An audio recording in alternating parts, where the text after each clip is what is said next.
नमस्कार, मी ज्ञानदा कदम. गणपती विशेष बुलेटिनमध्ये आपल्या सर्वांचं स्वागत.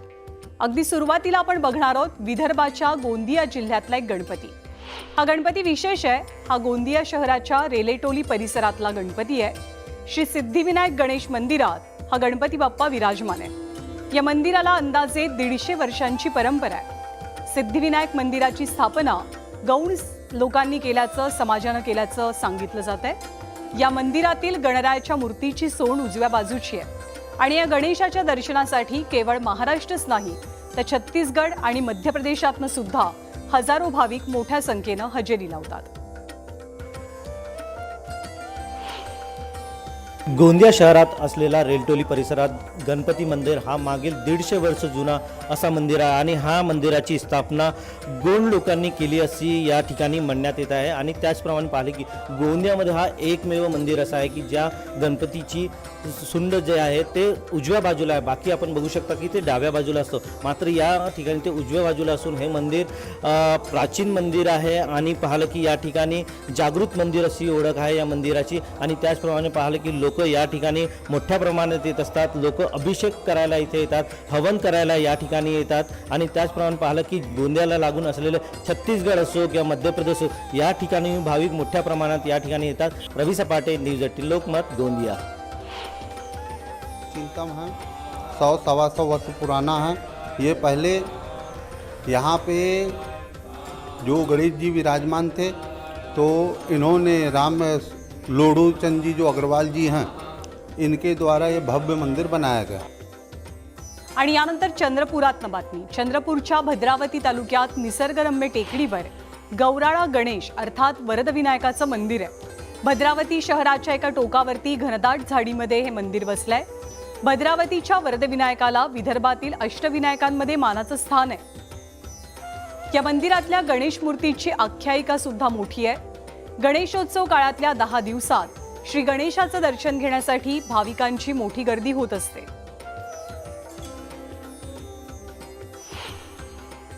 विदर्भातील अष्टविनायकापैकी एक वरदविनायक गौराळा मंदिर जे भद्रावती तालुक्याच्या गौराळ्याचे आहे. हे गणेशांची जवळपास हजारो वर्षापूर्वीची ही मूर्ती आहे. ही स्वयंभू मूर्ती आहे. मोठ्या संख्येने भाविक इथे दर्शनासाठी येतात. चंद्रपूर नव्हे तर महाराष्ट्रातून मोठ्या संख्येने भाविक येतात. या मंदिरात जवळ असलेलं सुंदर नयनरम्य वातावरण असल्यामुळे या मंदिराची शोभा जे पुन्हा एकदा वाढून जाते.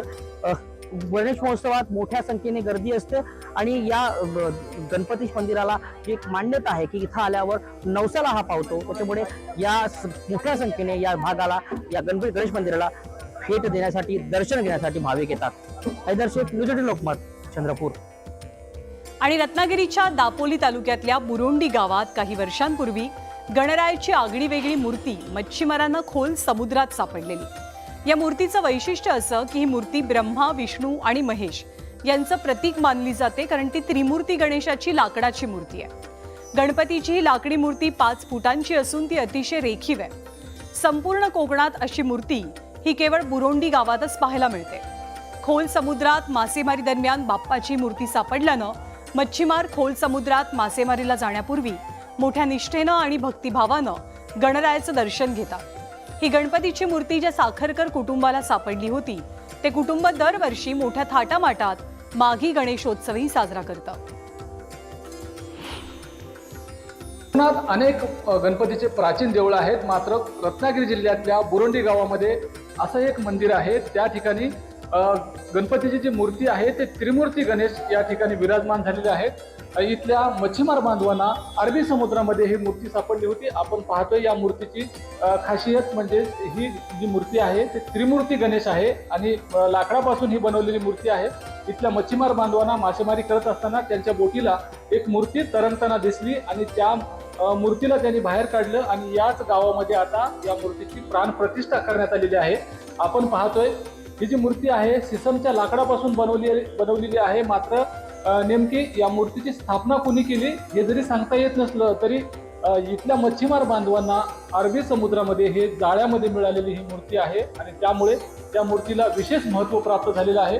या मूर्तीवरती खारवी समाज असेल किंवा बुरुंडी समाज असेल इथल्या मच्छीमार समाजांची असीम श्रद्धा आहे. मोठ्या प्रमाणात या ठिकाणी मच्छीमार बांधव येऊन नतमस्तक होतात. दरवर्षी माघी गणेश उत्सवाला या ठिकाणी उत्सव भरतो गणपतीच्या गणेशोत्सवामध्ये मात्र दरवर्षी दररोज या ठिकाणी येऊन आरती सुद्धा केली जाते आणि मोठ्या प्रमाणामध्ये भाविक या ठिकाणी येऊन नतमस्तक होतात. मासेमारीला जाण्यापूर्वी मात्र याच गणपतीला साकडं घालतात आणि मच्छीमार बांधव मासेमारीसाठी समुद्रावरती स्वार होतात. शिवाजी गोरे, न्यूज 18 लोकमत, दापोली, रत्नागिरी. आणि हिंगोलीच्या कळमनुरी तालुक्यामधलं बोल्डा हे अंदाजे 2000 लोकसंख्येचं लोकवस्तीचं गाव आहे. या गावामध्ये गणपतीचं छोटंसं मंदिर आहे. इच्छापूर्ती गणेश म्हणून या भागात भाविकांची श्रद्धा या गणपतीवरती. आपल्याकडे गणेशोत्सवात सार्वजनिक गणेश मंडळांची आणि घरोघरी गणपतीची स्थापना होते. पण या गावाचं वैशिष्ट्य असं की या गावात गणेशोत्सवात कुठेही गणपतीची स्थापना केली जात नाही. गेल्या शेकडो वर्षांची परंपरा आहे. गावात गणेशाचं मंदिर असल्यामुळे गणेशोत्सवात गणपतीची स्थापना करण्यात येत नाही असं गावकरी सांगतात. हिंगोलीच्या कळमनुरी तालुक्यामध्ये बोल्डा नावाचं छोटंसं गाव आहे. 2,000 लोकवस्तीचं हे गाव आहे आणि या गावामध्ये जे आहे ते आपण बघतोय की हे एक छोटंसं गणपतीचं मंदिर आहे. इच्छापूर्ती गणपती म्हणून भाविकांची श्रद्धा आहे. बोल्डा गावच नव्हे तर पंचक्रोशीतील आणि दूरवरच्या गावातून जे आहे ते भाविक इथं श्री गणेशाच्या दर्शनासाठी येत असतात. इच्छापूर्ती गणपती म्हणून भाविकांमध्ये श्रद्धा आहे की जी इच्छा आपण गणपतीच्या पुढे व्यक्त करतो ती इच्छा गणपती आपली पूर्ण करतो अशी भाविकांची श्रद्धा आहे. आणि त्यामुळे जे आहे ते दूरवरून भाविक इथं गणपतीच्या या मंदिरामध्ये येत असतात. आणि आपण जसं पाहिलं की छोटंसं एक मंदिर आहे, गावामध्येच मंदिर आहे आणि ही दगडी मूर्ती आहे. एक छोटी मूर्ती आणि बाजूला आणखी थोडीशी मोठी मूर्ती अशी ही श्री गणेशाची मूर्ती आहे. इच्छापूर्ती गणपती म्हणून या भागात प्रसिद्ध आहे. बोल्ड्यामधला इच्छापूर्ती गणपतीचं हे मंदिर आहे आणि भाविक इथं येत असतात. गावातील मंडळी देखील जसं की आज थोडंसं पावसाचं वातावरण आहे तर लोक इथे या छोटासा इथे एक सभामंडप आहे आणि इथे येऊन गणेशाची पूजा करतात. मनीष खरात, न्यूज 18 लोकमत, बोल्डा, हिंगोली. आपल्या भारतीय संस्कृतीत आणि परंपरेमध्ये गणरायाला आणि त्याच्या पूजनाला विशेष महत्त्व असून प्रत्येक चांगल्या कामाची सुरुवात ही गणपती पूजनानं आणि गणेशाच्या आरतीनं केली जाते. मनमाड शहरातील नीलमणी गणेश मंदिर हे अतिप्राचीन आणि पौराणिक मानलं जातं. राज्य शासनाच्या मंदिर कोशासह उत्तर भारतातील श्री गणेशाशी संबंधित असलेल्या धार्मिक ग्रंथात सुद्धा या गणेश मंदिराचा उल्लेख आढळून येतो. नीलमणी गणेश मंदिराचा जो माघी आणि भाद्रपद उत्सव असतो म्हणजे आपली गणेश चतुर्थी जी असते तर त्याच्यामध्ये विविधता ही आपणास बघायला मिळते. मनमाडमधील किंवा पंचक्रोशीतील जितकी मंदिरं आहेत तितक्या प्राचीन मंदिरापैकी नीलमणी गणेश मंदिर मनमाड येथे पुणेरी पद्धतीने बाप्पाचे आगमन आणि बाप्पाचे विसर्जन केले जाते. आता मी उभा आहे मनमाड शहरातील पुरातन असं नीलमणी गणेश मंदिरात. हे जे मंदिर आहे हे ते पुरातन काळातील आहे आणि जी मूर्ती जी आहे ती पण एक आगळी वेगळी आहे आणि गेल्या अनेक वर्षापासून म्हणजे एक ऐतिहासिक पौराणिक या गणेश मंदिराला महत्त्व आहे. या गणेश मंदिराचं काय वैशिष्ट्य आहे, इथे काय काय उत्सव केले जातात, भाविकांची काय श्रद्धा आहे हे जाणून घेऊया. माझ्यासोबत बोलण्यासाठी मंदिरचे पुजारी आहे, ट्रस्टी आहे आणि भाविक पण आहे. काय म्हणाल आपण, हा जो मंदिर आहे या मूर्तीची काय खासियत आहे, काय आहे? ओम गंग गणपते नमः. ही जी गणपती बाप्पाची मूर्त आहे ही सिद्धचक्रावरती स्थापन झालेली आहे आणि साधारण 2.5 बाय 3 या आकाराची ही मूर्त आहे. भगवंताला 4 हात आहेत, 2 हातामध्ये आयुध आहेत, 1 हात सोंडेखाली व 1 हातामध्ये रुद्राक्षाची माळ आहे. त्याचप्रमाणे भगवंताच्या गळ्यामध्ये सुद्धा रुद्राक्षाची माळ आहे.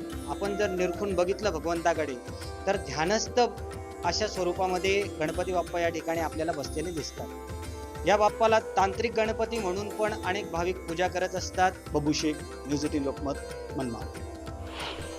तर कोणत्याही शुभकार्याची सुरुवात आपण सर्वच जण गणेशाच्या पूजेनं करतो. अकोल्याच्या गायगावमधील गणपतीचं दर्शन घेतल्याशिवाय शेगावची पायी वारी करणारे भाविक हे पुढे जात नाहीत, मार्गस्थ होत नाहीत. या गणपतीच्या दर्शनासाठी महाराष्ट्रासह इतर राज्यातनं सुद्धा भाविक येत असतात. गायगावमधील गणेश मंदिर 200 वर्ष जुनं असल्याचं बोललं जातं.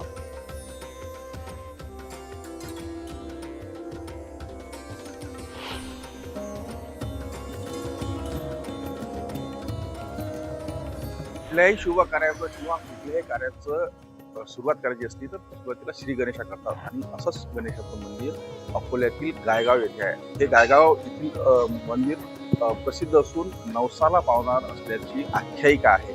आणि विशेष म्हणजे अकोल्यातून शेगावपर्यंत जाणारी जी पायदल वारी असते गजानन महाराजांच्या दर्शनासाठी ती या गायगावच्या मंदिरापासूनच जाते आणि गायगावच्या या गणपतीच्या मंदिराचं दर्शन घेतल्यानंतरच ही वारी पुढं जाते आणि त्याच्यानंतरच शेगावचं दर्शन होते. आणि दर्शन केल्यानंतर दर्शनासाठी भाविक भक्त इथून जात असतात. दूरदूरून या गणेशाच्या दर्शनासाठी भाविक भक्त येत असतात. अमरावती, अकोला, यवतमाळ अशा ठिकाणून येतात. पण बाहेरच्या दुसऱ्या राज्यातीलही काही लोक या ठिकाणी दर्शनासाठी येत असतात. कुंदन जाधव, न्यूज 18 लखनौ, गायगाव, अकोला. तर राज्यामध्ये सर्वत्र गणेशोत्सवाची लगबग पाहायला मिळते. छत्रपती संभाजीनगरच्या वांगी इथे मूर्तिकार गणेश मूर्ती घडवण्यामध्ये मग्न आहेत. अर्धा फूट उंचीपासून ते अगदी 10 फुटांपर्यंत विविध आकाराच्या आणि आकर्षक मूर्तींवर सध्या मूर्तिकार शेवटचा हात फिरवतात. या कारखान्यामध्ये अंदाजे 400 पेक्षा अधिक मूर्ती तयार करण्यात आल्यात आणि रंगकाम अंतिम टप्प्यात आलंय. आपला गणेशोत्सव तयारी चालूसाठी आपल्याला 8 माणसं कामाला आहे. 8 माणसासाठी आपल्याला 4-5 महिने काम करावं लागतं. त्यांना रोजगार पण मिळाला आणि आपल्याला गणेशोत्सवाची तयारी पण होऊन गेली. आणि कोकणात गणेशोत्सवाची मोठी लगबग पाहायला मिळते. प्रचंड मोठा जल्लोष असतो. गणेशोत्सवासाठी आता अवघे काही दिवस शिल्लक आहेत. त्यामुळे कोकणातही मूर्तिकारांची लगबग वाढली आहे. सध्या गणेश कार्यशाळांमध्ये मूर्ती घडवण्याचं काम शेवटच्या टप्प्यात आलंय. रत्नागिरी जिल्ह्यातल्या दापोली शहरातील श्री मंगलमूर्ती किरवाडकर यांच्या मार्गदर्शनाखाली काम करणारे कलाकार आपल्या कलाकृतींवरती शेवटचा हात फिरवतात. कोकणातला महत्त्वाचा असणारा गणेशोत्सव अगदी काही दिवसावरती आहे. मूर्तिकारांची लगबग सुरू आहे. माझ्यासोबत श्री मंगलमूर्ती कला केंद्राचे सर्व जगदीशजी किरडावकर आहेत. हे रंगकर्मी आहेत. आपण त्यांच्याकडून जाणून घेऊया नेमकी तयारी त्यांची कशी सुरू आहे. तर मला सांगा, आता तुमची तयारी अंतिम टप्प्यात आहे. नेमकी काय तयारी सुरू आहे? कोणत्या मूर्तीला जास्त मागणी आहे? यंदा चिंतामणी, दगडूशेठ, लालबाग, टिटवाळ हे गणपती फेमस असल्यामुळे त्यांना खूप मागणी आहे. आता ही अंतिम शेवटची टप्प्यातलं आमचं काम आहे. जवळजवळ 20-25 एक मूर्त्या आता कलरच्या आहेत आमच्या. जवळजवळ रात्रंदिवस जवळजवळ 4 वाजेपर्यंत आम्ही सकाळी नाईट करून परत 7:30ला उठून परत मूर्तिकामाचं, कारण का हे कसं टायमिंगचं काम आहे. त्याच दिवशी मूर्त्या रेडी पोझिशनला लागतात भाविकांना. त्यामुळे आम्ही दिवस रात्र मेहनत करून हे काम पूर्ण करण्याचा प्रयत्न करत आहोत. शिवाजी गोरे, न्यूज 18 लोकमत, दापोली, रत्नागिरी. गणपती बाप्पा विशेष बुलेटिनमध्ये आपल्या सर्वांचं पुन्हा एकदा स्वागत. राज्यभरामध्ये गणेशोत्सवाची तयारी कशी सुरू आहे त्याचा आपण आढावा घेतोय. गणेश मूर्त्यांचं माहेरघर मानलं जातं पेण, आणि पेणमध्येही मूर्तिकारांची लगबग पाहायला मिळते. पेणमधील गणेश मूर्तींचं सर्वांनाच आकर्षण असतं आणि यंदा पेणमधल्या महिलांनी तब्बल 1.5 लाखांपेक्षा अधिक गणेश मूर्ती साकारल्यात. गणेशोत्सव अवघ्या काही दिवसांवरती आल्यामुळे कारखान्यामध्ये कारागिरांची मोठी लगबग पाहायला मिळते. महिलांनी गणेश मूर्तींना आकर्षक सजावट केली आहे.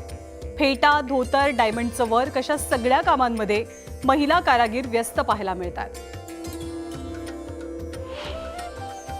ह्या पीओपीच्या ह्याच्या कारणाने महिलांना खूप म्हणजे प्रोत्साहन आहे. ज्वेलरी करणं, फेटा, धोतर करणं, हे ह्याच्यात महिला खूप छान छान डिझाईन करू शकतात. त्याच्यामुळे महिलांना खूप रोजगार मिळाला आहे ह्याच्यापासून. ड्रेपरी और ज्वेलरी का काम करते हैं. एक गणपति को करने में 1 से 1.5 घंटा लग जाता है और हम अलग अलग तरह के गणपति करते हैं और लड़कियां भी अभी ये काम करती हैं. कितने साल से कर रहे हैं? हम 4 साल से, मैं 4 साल से कर रही हूँ. तर पुण्यामध्येही गणेशोत्सवासाठी बाजारपेठा सजल्यात. घरगुती गणपतींची आरास करण्यासाठी मखर आणि सजावटीचं साहित्य वेगवेगळ्या कलरचे लाईट्स नागरिकांचं लक्ष वेधून घेतात. विविध आकाराचे लाईट आणि मखर याची सर्वांनाच भुरळ पडली आहे. गणेशोत्सवाच्या तयारीसाठी बाजारपेठ सजलेली दिसते. घरगुती गणेशांचं आरास जी आहे ती करण्यासाठी सगळ्यात महत्त्वाची गोष्ट असते ते घरामध्ये वेगवेगळ्या LED लाईट्स असतील किंवा समया असतील, छोटे छोटे डेकोरेशन्स असतील, आरास असेल, या सगळ्यासाठी बाजारातल्या वस्तूंना मोठी मागणी असते. त्यामुळे बाजारपेठांमध्ये या अशा पद्धतीच्या LED लाईट्स असतील, वेगवेगळी नावं असतील, हॅलोजन असतील, वेगवेगळ्या रंगाचे लाईट्स असतील, स्पॉटलाईट असतील, या सगळ्यांनी बाजारपेठ जी आहे ती सजलेली पाहायला मिळते. गणपती बाप्पा आल्यानंतर ते येण्यापूर्वी सगळी तयारी करण्यासाठी जे जे साहित्य लागतं, मखरापासून असेल, सजावटीचं साहित्य असेल, या सगळ्यांची गर्दी जी आहे ती बाजारामध्ये पाहायला मिळते. मात्र आज दिवसभर संततधार पाऊस जो आहे तो पुण्यामध्ये सुरू होता आणि त्याचा परिणाम जो आहे तो या व्यापाऱ्यांच्या व्यवसायावरही झालेला पाहायला मिळाला. एरवी कालपर्यंत प्रचंड गर्दी असलेली बाजारपेठ जी आहे ती आज काहीशी मोकळी दिसते. तुरळक गिराईक जे आहेत ते दुकानामध्ये येतात आणि त्यामुळे आजची विक्री फारशी नाही आहे.